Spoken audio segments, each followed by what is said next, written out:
नमस्कार। जय जय राम, जय सिया राम, जय हो बागेश्वर धाम सरकार, जय हो हनुमान जी महाराज। आखिर उन 5 भाइयों ने अपनी इकलौती एक बहन को जब वह गर्भवती होती है तो फिर उसे जिंदा ही जमीन में क्यों दफना देते हैं। बहुत ही जबरदस्त और हैरान कर देने वाली कहानी है। यदि आप इस कहानी के अंत तक बने रहते हैं तो आपके आंखों से आंसू छलक पड़ेंगे। आप अपने आंसू को कंट्रोल नहीं कर पाएंगे, इसलिए आप इस वीडियो के अंत तक अवश्य ही बने रहेंगे।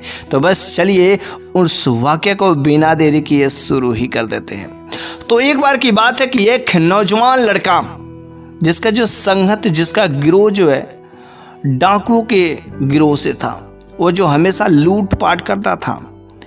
लेकिन एक बार जब वो लड़का एक बैंक को लूट रहा था और बैंक को लूटते वक्त समय से पहले ही वहां पर छापामारी पड़ जाती है और वे लोग पकड़े जाने के डर से भागने लगते हैं। कुछ उसके दोस्त, एक आध दो दोस्त पकड़े भी जाते हैं और कुछ लोग भाग जाते हैं। लेकिन यह भी नौजवान लड़का जो था भागने में सक्षम हो जाता। जंगल जंगल, झाड़ी झाड़ी भागता फिरता। रातों रात वह जो बस पकड़ता है और उस एरिया को ही छोड़ करके दूर चला जाता है।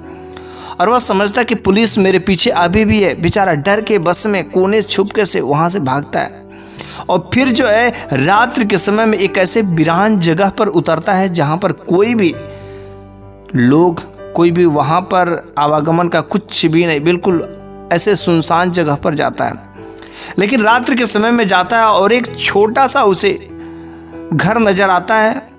वो उस घर के पास में जाता है और सोचता है कि आज की रात यहीं पर गुजारेंगे और सुबह जो है अपना कुछ रोजी रोटी का व्यवस्था करेंगे, खाने पीने का।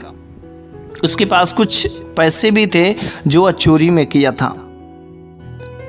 जब रात्रि के समय में वह उस जगह पर लेटा रहता तो उसे नहीं पता रहता कि मैं किस जगह पर हूँ, कहाँ पर, क्योंकि उसे इतना डर सता दिया था कि बस वो तो इतना में ही खुश था कि आज मैं पुलिस के गिरोह से बच गया हूँ, किसी तरीके से मैं बचा हूँ। इस वजह से वह वहाँ पर चैन की नींद लेने की कोशिश करता है।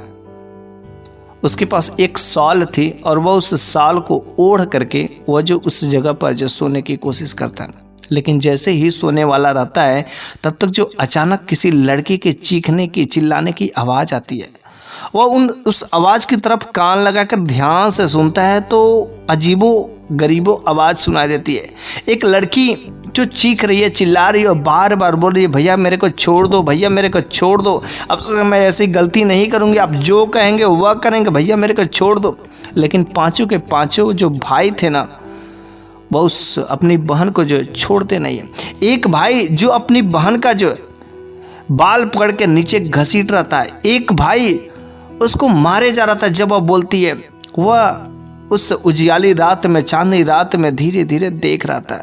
लेकिन जब उसे कुछ देर बाद नजर आती है तो वाकई बहुत ही खतरनाक मंजर रहता है, क्योंकि उनमें से 2 भाई ऐसे थे जो जमीन में गड्ढा खोद रहे थे और वो जमीन में गड्ढा वो खोद रहे थे और उसकी बहन जो बार बार एक ही विनती करी कि भैया मेरे को छोड़ दो, भैया मेरे को छोड़ दो।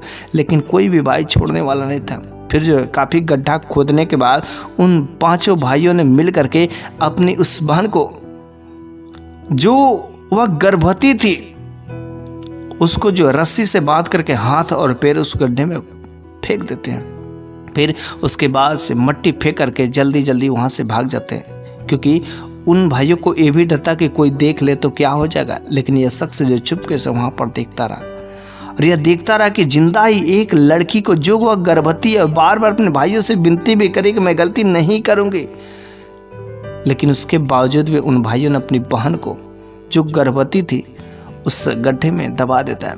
फिर यह शख्स क्या करता है, तुरंत उनके भाइयों के जाने के बाद, जो उन लोगों के जाने के बाद तुरंत उस जगह पर जाता है और जल्दी जल्दी में वे लोग वहीं पर जो कुदाल भी छोड़ करके चले गए थे, वह तुरंत कुदाल हटाता है और कुदाल से मिट्टियाँ हटाना शुरू कर देता है। जल्दी जल्दी मिट्टी हटाता है। तब तक जब मिट्टी हटा रहा था तो उस लड़की के चीखने के, चिल्लाने की आवाज़ आ रही थी। लेकिन किसी तरीके से एक सुराख वहाँ पर जरूर बना देता है ताकि उसके पास तक ऑक्सीजन जाने में किसी चीज़ की देरी ना हो, नहीं तो जल्द ही मर जाएगी। और वह जल्दी जल्दी लगा रहता है, थक जाता है, लेकिन तो भी प्रयास करता ही रहता ताकि मैं उस लड़की को बचा सकूं। लेकिन वो लड़की का जो चीखने चिल्लाने की जो आवाज़ रहती है, अचानक एक बैग अचानक बढ़ती है और तब तक वह आवाज़ शांत हो जाती है। वह समझता है कि अरे मैं झूठ में अब मेहनत करूँगा, अब तो उस लड़की की कोई आवाज़ ही नहीं आ रही है, शायद मर गई, दम तोड़ दिया।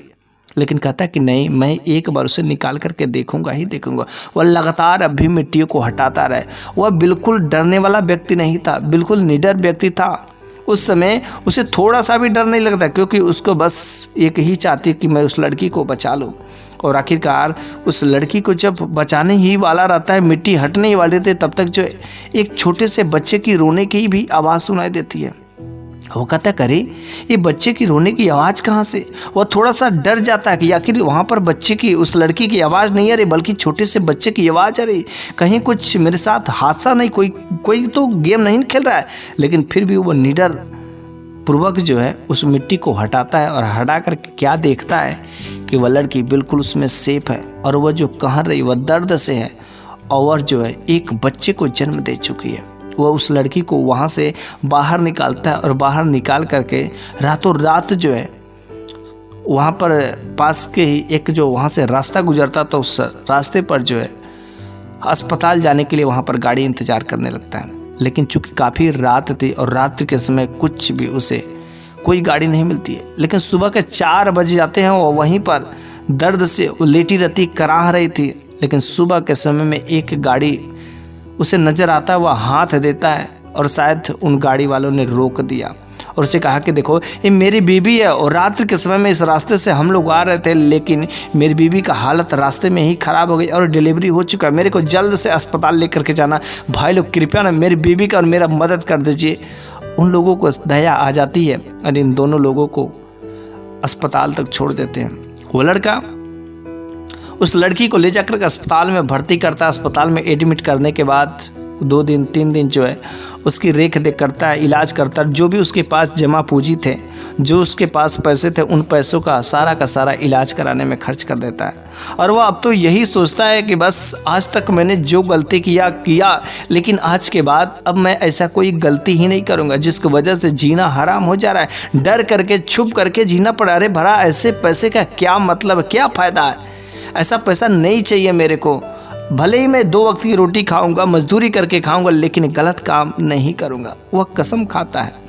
फिर जब वो लड़की ठीक हो जाती है, तो उस लड़की को ठीक होने के बाद जो एक उसी एरिया में भगवान शिव का मंदिर था, क्योंकि उसका कोई घर तो नहीं था, इसलिए वह उस मंदिर पर ले जाता है और मंदिर पर ले जा कर के बैठाता है। उससे कुछ खाने पीने की चीज़ों को लाता है, खिलाता है, पिलाता है। फिर उसके बाद से उस लड़की से पूछता है कि देखो जी, मैंने तो तुम्हें बचा लिया, लेकिन मेरा कोई घर बार नहीं है। मैं इस एरिया में, मैं इस क्षेत्र में अनजान व्यक्ति हूँ, मेरे को कुछ भी नहीं पता यहाँ पर कैसे क्या करना है। लेकिन हाँ, आखिर जो तुम्हारे भाई थे वे लोग तुमको ऐसे क्यों जिंदा ही ज़मीन में क्यों दफला दिए, क्यों जो ज़मीन में धंसा दिए। वो लड़की जो आंखों में आंसू लेकर के उससे कहने लगी कि देखिए जी, आपने मेरे को वहाँ से निकाला, इसके लिए कोटि कोटि धन्यवाद। लेकिन रह गई बात, आखिर उन भाइयों ने मेरे साथ में ऐसा क्या किया। बात तो जायज़ ही आपका पूछने का। दरअसल मैं कॉलेज के दिनों में जब मैं पढ़ती थी, तो मेरे 5 भाई थे। 5 भाई मेरे से बहुत ही लगाव करते थे, स्नेह करते थे, प्रेम करते थे, मेरे को किसी चीज़ की कमी नहीं करते थे, और हमेशा जो है हर तरीके से बात व्यवहार भी ठीक ठाक करते थे। मेरे माँ बाप इस दुनिया से चले गए थे, उसके बाद माँ बाप के गुजरने के बाद भाई ही मेरे सब कुछ करते थे। लेकिन उसी बीच जो है एक लड़का मेरे पीछे जो हाथ पैर धो करके पड़ जाता है, वह मेरे पीछे पागल हो जाता है, और वो मुझसे प्यार करने का बार बार इजहार करता है। लेकिन मैं हर बार मना करते रही कि मेरे भाई सब जान जाएंगे तो बहुत ही ख़राब होगा, इसलिए कृपया मुझसे दूरी ही बनाए रखो। लेकिन वह लड़का बार बार मेरे को प्रेम पत्र लिख करके देता रहा। लेकिन एक बार मेरे मन में वो जो है सवाल उठ ही गया कि चलो ठीक है, मैं एक बार करके देख ही लेती हूँ। जब उस लड़के के प्रेम पत्र को मैं खोलती हूँ तो नीचे उसमें उसका कॉन्टेक्ट नंबर दिया था, और मैं बस मोबाइल उठाती हूँ और उस पर मैं कॉल कर लेती हूँ, और कॉल करके बातें हो जाती है। और बातें करते करते वह बातें जो है प्यार में कब बदल जाती है मुझे पता ही नहीं चलता है। फिर जो है मिलन जुलन भी शुरुआत हो जाता है। भाई दिन के समय में तो काम पर चले जाते थे, लेकिन वह लड़का रात्रि के समय में भी तो नहीं आता था, लेकिन दिन के समय में भाई के काम पर चले जाने पर जो वह लड़का मेरे घर पर चला आता था। फिर जो है हम दोनों प्यार मोहब्बत की बातें भी किया करते थे। और एक बार गजब की बात तब हो जाती है कि वह मेरे साथ वह गुनाह कर देता है कि जो शादी के पहले नहीं करना चाहिए। फिर जो है मैं गर्भवती हो जाती हूँ। जब मैं गर्भवती हो जाती हूँ तो उस लड़के से कहा कि देखो मेरे साथ में ऐसी ऐसी स्थिति हो गई है, मुझसे शादी कर लो। लेकिन वह लड़का पीठ पीछे हो जाता है। वह कहता करे तुम अपने गर्भ में किसी दूसरे का खून लेकर के पाल रही है और मेरे से कहती कि मैं शादी कर लूँ। मैं ऐसा कुछ नहीं कर रहा। अरे जाओ, तुम्हारी जैसी लड़कियां 1000 मेरे को मिलेंगी, नहीं रहना तुम्हारे साथ में। वो लड़का उसको धोखा दे देता है, लात मार देता है। बेचारी इस लड़की के गर्भ में अब तो जो गर्भवती हो गई, करे तो करे क्या, कुछ भी समझ नहीं आता है। वह समझती है कि अरे मेरे भाई सब जिस दिन जानेंगे तो क्या मेरा हादसा होगा। वह तो बिल्कुल डर ही रहती है। लेकिन उसी समय जो है उसके घर पर उसकी मासी आती हैं।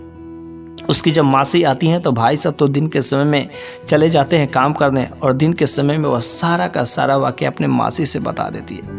मासी बड़े ही अच्छे दिल वाली थी। वह कहती कि घबराओ नहीं, इसका भी इंतजाम हो जाएगा। कुछ दिनों के लिए हम तुमको अपने घर पर लेके चलेंगे, तुम्हारे भाइयों से बात करके किसी न किसी तरीके से तुमको यहाँ से जाना होगा और उस बच्चे को जो एबॉर्शन करा करके ख़त्म करना होगा। तो उसकी मासी ने जैसा कहा था, जब भाई उसके सब आते हैं तो वह उसके भाइयों से कहती कि देखो जी, इसके तबीयत कुछ ख़राब लग रहा है और तुम सब अपने काम में ही व्यस्त रहते हो, इसका इलाज नहीं करा पा रहे हो। मेरे को अपने घर इसे ले जाने दो, कुछ दिनों के लिए मेरे घर पर रहेगी, मैं इसका इलाज करा दूंगी, ठीक हो जाएगी तो फिर तुम्हारे घर पर चली जाएगी। तो भाइयों ने कहा हाँ हाँ ठीक है मासी, ऐसी ही बात है, तो आप इसे अपने घर पर ले जाइए। लेकिन भाई सब मेरे को जाने के लिए तैयार नहीं थे। 2 भाई तो बिल्कुल ही नहीं चाह रहे थे कि तू यहाँ से जाए। लेकिन मासी ने किसी तरीके से जोर जबरदस्ती करके बातों में फंसा करके मेरे को अपने घर ले ही गए। लेकिन मासी के 2 बच्चे थे, एक बेटी थी और एक बेटा था। वो सारा का सारा वाक़या उन लोगों को भी बताया, उन लोगों को भी पता चल गया। और फिर जो है मासी मेरे को एक दिन लेकर के अस्पताल गई। और जब अस्पताल जाती है तो कहती है अस्पताल डॉक्टर से कि डॉक्टर साहब देखिए, इस बच्ची के पेट में गर्भ पल रहा है और इसका एबॉर्शन करना है। वो डॉक्टर मना कर देता है, कहता है कि मैं ऐसा पाप नहीं कर सकता। वह 1 अस्पताल, 2 अस्पताल, 3 अस्पताल जाती है, चूँकि बच्चे लगभग जो 6 से 7 महीने का हो गया रहता है। इस वजह से कोई भी डॉक्टर एबॉर्शन करने के लिए तैयार नहीं होता था। वह कहता कि मैं इतना बड़ा पाप नहीं कर सकता, कोई भी नहीं करता।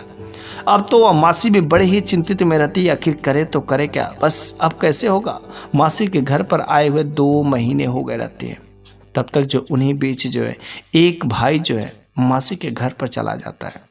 और जैसे ही वह एक भाई मासी के घर पर जाता है तो वह अपनी बहन की स्थिति को देखता है तो वह समझ जाता है, अरे मेरी बहन और मेरी बहन गर्भवती, ऐसा कैसे हो सकता है, अभी तो उसकी शादी ने।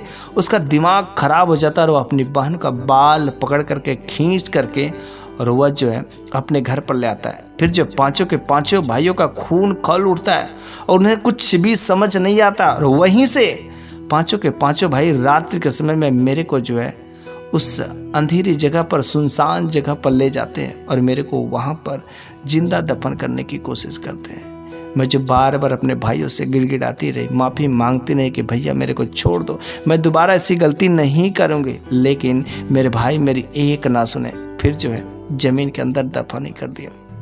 लेकिन जब ज़मीन के अंदर दफन हो गया ना, तो बस मेरे को एक ही चीज़ याद आ रहा था कि हे भगवान मेरी इज्जत बचा लो, हे भगवान मेरे को बचा लो।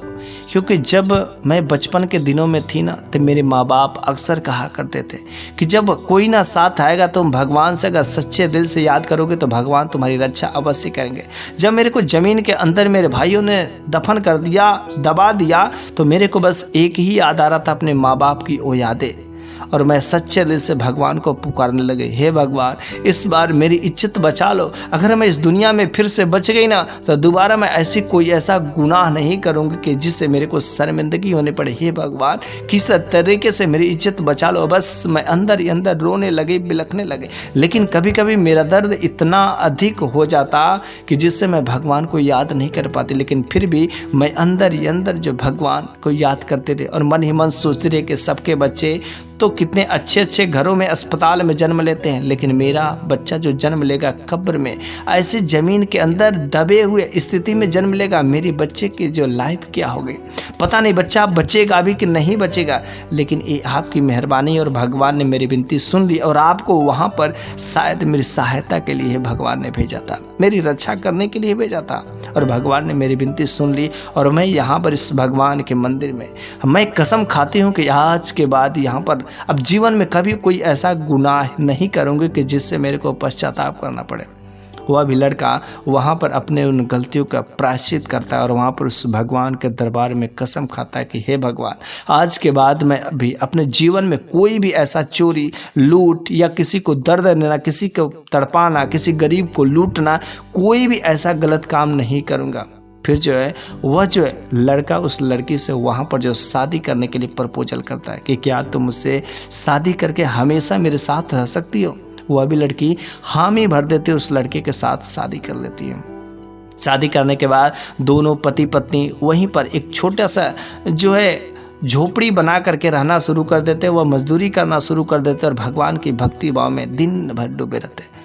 लेकिन भगवान की कृपा से उन दोनों को एक खूबसूरत बच्चा भी पैदा होता है और एक ऑलरेडी उसके पास बच्चे थे और इस तरीके से 2 बच्चे, हंसता खेलता परिवार हो गया और भगवान के दरबार का, भगवान का सहारा मिला। उसको नौकरी भी अच्छी लगी, पैसे भी आने लगे और वह एक अच्छा खासा उसका परिवार बच जाता है। इस तरीके से वह जो लड़का और वह लड़की दोनों का जीवन सुखमय हो जाता है। इसलिए कहा जाता है कि यदि आप भगवान पर भरोसा करेंगे, भगवान का सेवा करेंगे, भगवान की पूजा पाठ करेंगे तो भगवान आपको रास्ता अवश्य ही दिखाएगा। हाँ, अगर आपने गलतियां किया है, लाख गलतियां करके यदि आप भगवान के शरण में चले जाते हैं तो भगवान उस सारे के सारे गलतियों को माफ़ कर देता है। लेकिन कुछ ऐसे भी लोग होते हैं, गलतियाँ भी करते हैं और फिर भगवान के शरण में भी नहीं जाते हैं, तो उन्हें कर्मों का फल मिलेगा ही मिलेगा। वो जैसी करनी वैसी भरनी तो होगा ही होगा। उनका बुरा कर्मों का फल बहुत ही ज़बरदस्त बुरे तरीके से मिलता है। हम सभी को भी चाहिए कि अपने पापों से अगर मुक्ति पाना तो हमें भी अपने भगवान के शरण में चले जाना है, हमारे भी पाप धीरे धीरे कट जाएंगे। तो बस आज की इस वीडियो में बस ये कहानी यहीं तक। मेरे प्यारे सभी दर्शकों, ये कहानी आपको कैसी लगी है कमेंट बॉक्स में ज़रूर बताइएगा।